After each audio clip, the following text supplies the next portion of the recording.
اعوذ بالله من الشیطان اللعین الرجیم. بسم الله الرحمن الرحیم. عزیزان محترم، امروز میخوایم یک مختصر درباره منافقین که یعنی نشانی های منافقین مطالب امو سرخیشی فقط هیدینگشی بیان کنم. از بعد انشاءالله اگر وقت ملاو شد آهسته آهسته درباره صفات ازنا به طور دقیق و مفصل به اسم ما کتاب که لکایی کدوم منافقین کی نشانیه الحمدلله چاپ شده. رای کویچه بند است که گو قافله بایی که مادد شرعی کنم برای مؤمنین و مؤمنات و البته برای بعضی که است بنانی هدیه ما رای کدوم.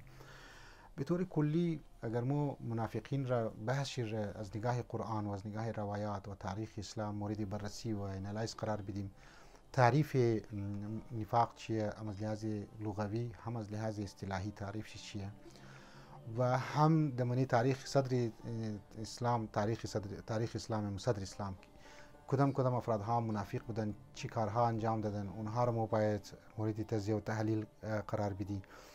منافقین را سیاسی نشانی‌هایش مورد بررسی باید قرار بدیم، برایش دقت کنیم از نگاه قرآن و روایات. از نگاه اجتماعی منافقین نشانی‌هایش چیه، از نگاه فردی نشانی‌هایش چیه.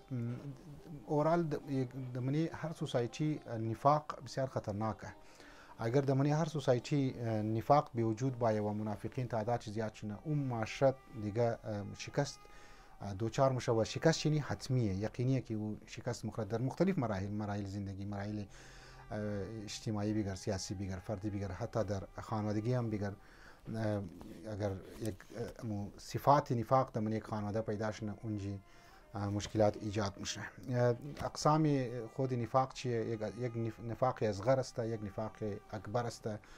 اینها را انسان باید طرفش توجه بده. نفاق اکبر که اصلا ایمان نداره، نفاق اصغر که ایمان داره لیکن ریاکار است و از خود یک نشانی‌ها داره. منافقین کی نشانی‌ها اگر بگی نفاق قسم بیماریه و دمنی روایات هم ده و امیتر منافقین نشانی‌هاش است که اونا همیشه خواهشات رو پیروی مونه، مؤمنین را بیوقوف خیال نه، دیونه خیال مونه، منیز نه ضعف معنویت است، علم داره لیکن عمل نداره، نه در تکبر مبتلا هستن و در خوف و هراس مبتلا هست. ای منافقین مو انشالله آهسته آهسته ای مطالب را در خدمت شما بیان کردم. امیدوارم که چینل از مورا حتما سابسکرایب کنین. مختلف موضوعات ما در دیسکس کردیم، هم از لحاظ اخلاقی، هم از لحاظ معنوی، هم دنیوی، مسائل جوانها، مسائل فیملی ایشوز، سیاسی مسائل و همیتر سوشال ایشو و مسائل قوم را هم هایلایت منم و رای هایم که در نظر ما اونها ما پیش منم.